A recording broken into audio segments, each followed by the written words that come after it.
بسم اللہ الرحمن الرحیم۔ السلام علیکم ورحمۃ اللہ وبرکاتہ۔ داستان ایمان فروشوں کے ایپیسوڈ نمبر 17 میں آپ سب کو خوش آمدید کہتے ہیں۔ اس وقت بالیان اس صلیبی لڑکی کے ساتھ جس کا نام موبی تھا ساحل کی طرف جانے والے عام راستے سے ہٹ کر دور جا چکا تھا۔ ان علاقوں سے وہ اچھی طرح واقف تھا۔ اسے معلوم نہیں تھا کہ سوڈانی فوج اور اس کے کمانداروں کو صلاح الدین ایوبی نے معافی دے دی ہے۔ ایک تو وہ سلطان کے عتاب سے بھاگ رہا تھا اور دوسرے یہ کہ وہ موبی جیسی حسین لڑکی کو چھوڑنا بھی نہیں چاہتا تھا۔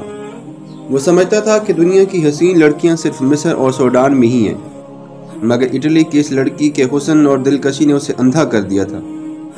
اس کی خاطر وہ اپنا رتنا، اپنا مذہب اور اپنا ملک ہی چھوڑ آیا تھا، لیکن اسے یہ معلوم نہیں تھا کہ موبی اس سے جان چھڑانے کی کوشش کر رہی تھی۔ وہ جس مقصد کے لیے آئی تھی وہ ختم ہو چکا تھا، گو مقصد تباہ ہو گیا تھا۔ تاہم موبی اپنا کام ختم کر چکی تھی۔ اس کے لیے اس نے اپنے جسم اور اپنی عزت کی قربانی بھی دی تھی۔ وہ ابھی تک اپنی عمر سے دگنی عمر کے آدمی کی عیاشی کا ذریعہ بنی ہوئی تھی۔ بالیان اس خوش فہمی میں مبتلا تھا کہ موبی اسے بری طرح چاہتی ہے، مگر موبی اس سے نفرت کرتی تھی۔ وہ چونکہ مجبور تھی اس لیے اکیلی بھاگ نہیں سکتی تھی۔ وہ اس مقصد کے لیے بالیان کو ساتھ لیے ہوئے تھی کہ اسے اپنی حفاظت کی ضرورت تھی۔ اسے بحیرہ روم پار کرنا تھا یا رابن تک پہنچنا تھا۔ اسے معلوم نہیں تھا کہ رابن اور اس کے ساتھی جو چادروں کے بھیس میں گئے تھے پکڑے جا چکے ہیں۔ اس مجبوری کے تحت وہ بالیان کے ہاتھ میں کھلونا بنی ہوئی تھی۔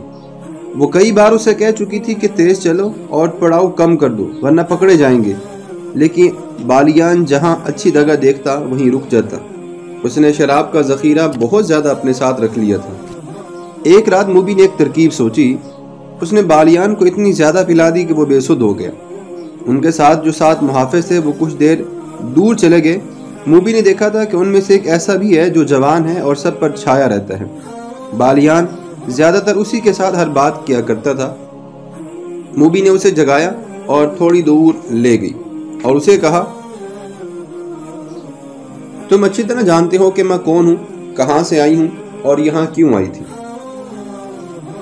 میں تم لوگوں کے لیے مدد لائی تھی تاکہ تم صلاح الدین ایوبی جیسے غیر ملکیوں سے آزاد ہو سکو، مگر تمہارا یہ کماندار بالیان اس قدر عیاش آدمی ہے کہ اس نے شراب پی کر بدمست ہو کر میرے جسم کے ساتھ کھیلنا شروع کر دیا۔ بجائے اس کے کہ وہ عقل مندی سے بغاوت کا منصوبہ بناتا اور فتح مند حاصل کرتا، اس نے مجھے اپنے حرم کی لونڈی بنا لیا اور اندھا دھند فوج کو 2 حصوں میں تقسیم کر کے ایسی لاپرواہی سے حملہ کروایا کہ ایک ہی رات میں تمہاری اتنی بڑی فوج بھی ختم ہوگی، اور تمہاری شکست کا ذمہ دار یہ خود انسان یہی ہے۔ اب یہ میرے ساتھ صرف عیاشی کے لیے جا رہا ہے اور مجھے کہتا ہے کہ میں اسے سمندر پار لے جاؤں، اسے اپنی فوج میں رتبہ دلاؤں اور اس کے ساتھ شادی کر لوں، مگر مجھے اس شخص سے بہت زیادہ نفرت ہے۔ میں نے فیصلہ کیا کہ اگر مجھے شادی ہی کرنی ہے اور اپنے ملک میں لے جا کر اسے فوج میں رتبہ دلانا ہے تو مجھے ایسے آدمی کا انتخاب کرنا چاہیے جو میرے دل کو بھی اچھا لگے، اور وہ آدمی تم ہو۔ تم جوان ہو، دلیر ہو، عقل مند ہو، بہادر ہو۔ میں نے جب سے تمہیں دیکھا ہے میں چاہ رہی ہوں تمہیں، مجھے اس بوڑھے سے بچاؤ اور میں تمہاری ہو جاؤں گی۔ سمندر پار چلو، فوج کا رتبہ اور مال و دولت تمہارے قدموں میں ہوگا، مگر اس آدمی کو یہیں ختم کر دو، وہ سویا ہوا ہے، اسے قتل کر دو۔ آؤ ہم آگے چل پڑتے ہیں۔ اس نے محافظ کے گلے میں باہیں ڈال دی۔ محافظ اس کے حسن میں گرفتار ہو گیا۔ اس نے دیوانہ وار لڑکی کو اپنے بازو میں جکڑ لیا۔ موبی اس جادوگری کی بڑی ماہر تھی۔ وہ ذرا پرے ہٹ گئی۔ محافظ اس کی طرف بڑھا تو عقب سے ایک برچھی اس کی پیٹھ میں اتر گئی۔ اس کے منہ سے ہائے نکلی اور وہ پہلو کے بل لڑک گیا۔ برچھی اس کی پیٹھ سے نکلی اور اسے آواز سنائی دی، نمک حرام کو زندہ رہنے کا حق نہیں ہے۔ لڑکی کی چیخ نکل گئی۔ وہ اٹھی اور اتنا ہی کہنے پائی تھی کہ تم نے اسے قتل کر دیا ہے، کہ پیچھے سے ایک ہاتھ نے اس کے بازو کو جکڑ لیا اور جھٹکا دے کر اپنے ساتھ لے گیا۔ اسے بالیان کے پاس پھینک کر کہا، ہم اس شخص کے پالے ہوئے دوست ہیں، ہماری زندگی اسی کے ساتھ ہے، تم ہم میں سے کسی کو اس کے خلاف گمراہ نہیں کر سکتی، جو گمراہ ہوا اس نے سزا پالی۔ بالیان جو ہے وہ شراب کے نشے میں بے ہوش پڑا تھا۔ تم لوگوں نے یہ بھی سوچا کہ تم کہاں جا رہے ہو؟ موبی نے پوچھا۔ سمندر میں ڈوبنے، ایک نے جواب دیا۔ تمہارے ساتھ ہمارا کوئی تعلق نہیں ہے، جہاں تک بالیان جائے گا ہم وہیں تک جائیں گے، اور وہ دونوں جا کر لیٹ گئے۔ دوسرے دن بالیان جائے گا تو اسے رات کا واقعہ بتایا گیا۔ موبی نے کہا کہ وہ مجھے جان کی دھمکی دے کر اپنے ساتھ لے گیا تھا۔ بالیان نے اپنے محافظوں کو شاباش دی، مگر ان کی یہ بات سنی انسنی کر دی کہ یہ لڑکی اسے گمراہ کرنے کے لیے لے گئی تھی اور انہوں نے اس کی باتیں بھی سنی تھی۔ وہ موبی کے حسن اور شراب میں مدہوش ہو کر سب کچھ بھول گیا تھا۔ موبی نے اسے ایک بار پھر کہا تھا کہ تیز چلنا چاہیے، مگر بالیان نے پھر اس کی پرواہ نہ کی۔ وہ اپنے آپ میں نہیں تھا۔ موبی اب آزاد نہیں ہو سکتی تھی۔ اس نے دیکھ لیا تھا کہ یہ لوگ اپنے دوستوں کو قتل کرنے سے بھی گریز نہیں کرتے۔ علی بن سفیان نے نہ جانے کیا سوچ کر ان کا تعاقب نہ کیا۔ بغاوت کے بعد کے حالات کو معمول پر لانے کے لیے وہ سلطان صلاح الدین ایوبی کے ساتھ بہت زیادہ مصروف ہو گیا تھا۔ ساحل کے کیمپ سے رابن اس کے 4 ساتھیوں اور 6 لڑکیوں کو 15 محافظوں کی گارڈ میں قاہرہ کے لیے روانہ کر دیا گیا۔ قاصد ان سے پہلے روانہ ہو چکا تھا۔ قیدی اونٹوں پر تھے اور گارڈ جو ہے وہ گھوڑوں پر سوار تھے۔ وہ معمول کی رفتار پر جا رہے تھے اور معمول کے مطابق پڑاؤ بھی کر رہے تھے۔ وہ بے خوف و خطر جا رہے تھے۔ وہاں انہیں کسی بھی دشمن کے حملے کا کوئی ڈر نہیں تھا۔ قیدی نہتے تھے اور ان میں 6 لڑکیاں بھی موجود تھیں۔ کسی کے بھاگنے کا بھی کوئی ڈر نہیں تھا، مگر وہ یہ بھول رہے تھے کہ یہ قیدی تربیت یافتہ جاسوس ہیں، بلکہ یہ لڑاکے جاسوس تھے۔ ان میں جو تاجروں کے بھیس میں پکڑے گئے تھے اور وہ چنے ہوئے تیر انداز اور تیغ زن تھے، اور لڑکیاں محض لڑکیاں نہیں تھیں جنہیں وہ کمزور عورت ذات سمجھ رہے تھے۔ ان لڑکیوں کی جسمانی دلکشی، یورپی رنگت کی جاذبیت، جوانی اور ان کی بے حیائی ایسے ہتھیار تھے جو اچھے جابر حکمرانوں سے ہتھیار ڈلوا دیتے تھے۔ محافظوں کا کمانڈر مصری تھا۔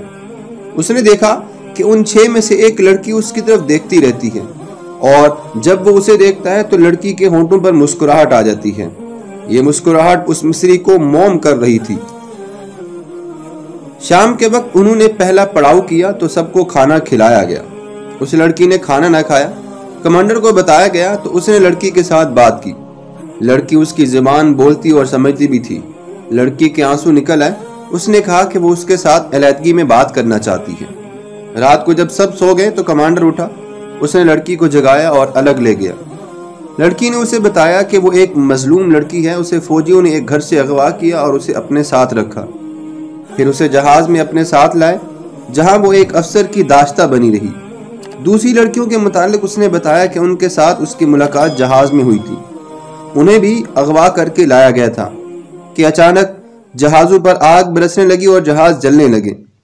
ان لڑکیوں کو ایک کشتی میں بٹھا کر سمندر میں ڈال دیا گیا۔ کشتی انہیں اس ساحل پر لے آئی جہاں انہیں جاسوس سمجھ کر قید میں ڈال دیا گیا۔ یہ وہی کہانی تھی جو تاجروں کے بھیس میں جاسوسوں نے ان لڑکیوں کے متعلق سلطان صلاح الدین ایوبی کو سنائی تھی۔ مصری گارڈ کمانڈر کو معلوم نہیں تھا۔ وہ یہ کہانی پہلی بار سن رہا تھا۔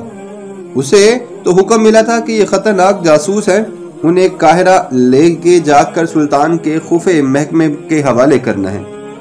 اس حکم کے پیش نظر وہ ان لڑکیوں کی یا اس لڑکی کی کوئی مدد نہیں کر سکتا تھا۔ اس نے اس لڑکی کو اپنی مجبوری بتا دی۔ اسے معلوم نہیں تھا کہ لڑکی کی ترکش میں ابھی بہت سے تیر باقی ہیں۔ لڑکی نے کہا، میں تم سے کوئی مدد نہیں مانگتی، تم اگر میری مدد کرو گے تو میں تمہیں روک دوں گی، کیونکہ تم مجھے اتنے اچھے لگتے ہو کہ میں اپنی خاطر تمہیں کسی مصیبت میں نہیں ڈالنا چاہتی۔ میرا کوئی غم خار نہیں۔ میں ان لڑکیوں کو بھی بالکل نہیں جانتی اور ان آدمیوں کو بھی نہیں جانتی۔ تم مجھے رحم دل بھی لگتے ہیں اور میرے دل کو بھی اچھے لگتے ہو، اس لیے تمہیں یہ باتیں سنا رہی ہوں۔ اتنی خوبصورت لڑکی کے منہ سے اس قسم کی باتیں سن کر کون سا مرد اپنے آپ میں رہ سکتا ہے؟ یہ لڑکی مجبور بھی تھی، رات کی تنہائی بھی تھی۔ مصری کی مردانگی پگھلنے لگی۔ اس نے لڑکی کے ساتھ دوستانہ باتیں شروع کر دیں۔ لڑکی نے ایک اور تیر چلایا اور سلطان صلاح الدین ایوبی کے کردار پر زہر اگلنے لگی۔ اس نے کہا، میں نے تمہارے گورنر سلطان صلاح الدین ایوبی کو اپنی مظلومیت کی یہ کہانی سنائی تھی، اور مجھے امید تھی کہ وہ میرے حال پر رحم کرے گا، مگر اس نے مجھے اپنے خیمے میں رکھ لیا اور شراب پی کر میرے ساتھ بدکاری کرتا رہا۔ اس وحشی نے تو میرا جسم تک توڑ دیا۔ شراب پی کر وہ اتنا وحشی بن جاتا ہے کہ میں انسانیت نہیں اس میں بتا سکتی۔ مصری کا خون کھولنے لگا۔ اس نے بدک کر کہا، ہمیں کہا گیا تھا کہ سلطان صلاح الدین ایوبی مومن ہے، فرشتہ صفت انسان ہے، شراب اور عورت سے بے پناہ نفرت کرتا ہے۔ مجھے اب اسی کے پاس لے جایا جا رہا ہے۔ لڑکی نے کہا، اگر تمہیں یقین نہ آئے تو رات کو دیکھ لینا کہ میں کہاں ہوں گی، وہ مجھے قید خانے میں نہیں ڈالے گا، اپنے حرم میں رکھ لے گا۔ مجھے اس آدمی سے ڈر آتا ہے۔ اس قسم کی بہت سی باتوں نے لڑکی نے جب کیا تو اس مصری کے دل میں سلطان صلاح الدین ایوبی کے خلاف نفرت پیدا کر دی اور وہ پوری طرح مصری پر چھا گئی، اس کے دل اور دماغ پر قبضہ کر لیا۔ مصری کو معلوم نہیں تھا کہ یہی ان لڑکیوں کا ہتھیار ہے۔ آخر کار لڑکی نے بعد میں اسے کہا، اگر تم مجھے اس ذلیل زندگی سے نجات دلا دو تو میں ہمیشہ کے لیے تمہاری ہو جاؤں گی اور میرا باپ تمہیں سونے کی اشرفیوں سے مالا مال کر دے گا۔ اس نے اس کا طریقہ کار یہ بتایا، میرے ساتھ سمندر پار بھاگ چلو، کشتیوں کی کمی نہیں ہے، میرا باپ بہت امیر آدمی ہے، میں تمہارے ساتھ شادی کر لوں گی اور میرا باپ تمہیں نہایت اچھا مکان اور بہت سی دولت بھی دے دے گا تاکہ تم اپنی تجارت کر سکو۔ مصری کو یہ یاد رہ گیا کہ وہ مسلمان ہے۔ اس نے کہا کہ وہ اپنا مذہب ترک نہیں کر سکتا۔ لڑکی نے ذرا سوچ کر کہا، میں تمہارے لیے اپنا مذہب چھوڑ دوں گی۔ اس کے بعد وہ فرار اور شرادی کا پروگرام بنانے لگے۔ لڑکی نے اسے کہا، میں تم پر زور نہیں دیتی، اچھی طرح سوچ لو، میں صرف یہ جاننا چاہتی ہوں کہ میرے دل میں تمہارے لیے جو محبت پیدا ہو گئی ہے اتنی ہی تمہارے دل میں بھی میرے لیے پیدا ہوئی ہے یا نہیں۔ اگر تم مجھے قبول کرنے پر آمادہ ہو سکتے ہو تو سوچ لو اور کوشش کرو کہ قاہرہ تک ہمارا سفر لمبا ہو جائے۔ ہم ایک بار وہاں پہنچ گئے تو پھر تم میری جو بھی بو بھی نہیں سونگ پاؤ گے۔ لڑکی کا مقصد صرف اتنا سا تھا کہ یہ سفر لمبا ہو جائے اور 3 دنوں کی بجائے 6 دن راستے میں ہی گزر جائے۔ اس کی وجہ یہ تھی کہ رابن اور اس کے ساتھی فرار کی ترکیبیں سوچ رہے تھے۔ وہ اس کوشش میں تھے کہ رات کو سوئے محافظوں کو ہتھیار اٹھا کر انہیں قتل کر دیا جائے، جو کہ ناممکن سا کام تھا، یا ان کے گھوڑے چرا کر بھاگا جائے۔ ابھی تو پہلا ہی پڑاؤ تھا۔ ان کی ضرورت یہ تھی کہ سفر لمبا ہو جائے تاکہ اطمینان سے سوچ سکیں اور عمل کر سکیں۔ اس مقصد کے لیے انہوں نے اس لڑکی کو استعمال کیا۔ وہ محافظوں کو کمانڈر کے قبضے میں لے گئی۔ لڑکی نے پہلی ملاقات میں یہ مقصد حاصل کر لیا اور مصری کو منہ مانگی قیمت دے دی۔ مصری کوئی ایسا بڑا رتبے والا آدمی بھی نہیں تھا، معمولی سا عہدیدار تھا۔ اس نے کبھی خواب میں بھی اتنی حسین لڑکی نہیں دیکھی تھی۔ کہاں ایک جیتی جاگتی لڑکی جو اس کے تصوروں سے بھی زیادہ خوبصورت تھی اس کی لونڈی بن گئی تھی۔ وہ اپنا آپ، اپنا فرض اور اپنا مذہب ہی بھول گیا تھا۔ وہ ایک لمحے کے لیے بھی لڑکی سے الگ نہیں ہونا چاہتا تھا۔ اس پاگل پن میں اس نے صبح کے وقت پہلا حکم یہ دیا کہ جانور بہت تھکے ہوئے ہیں، لہٰذا آج سفر نہیں ہوگا۔ محافظوں اور شتر بانوں کو اس حکم سے بہت خوشی ہوئی۔ وہ محاذ کی سختیوں سے اکتائے ہوئے تھے۔ انہیں منزل تک پہنچنے کی کوئی جلدی نہیں تھی۔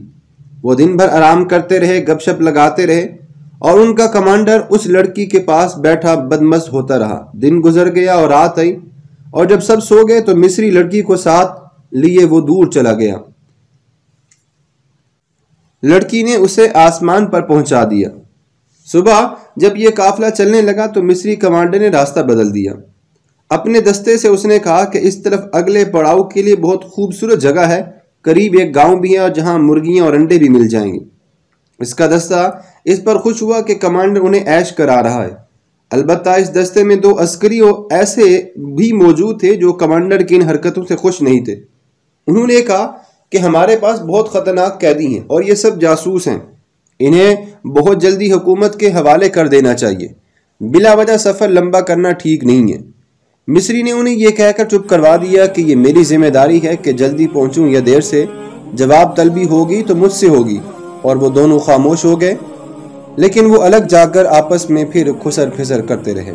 محترم سامعین، آج کی ایپیسوڈ یہیں پہ مکمل کرتے ہیں۔ ملتے ہیں نیکسٹ ایپیسوڈ کے ساتھ۔ اپنا خیال رکھیے گا۔ اللہ حافظ۔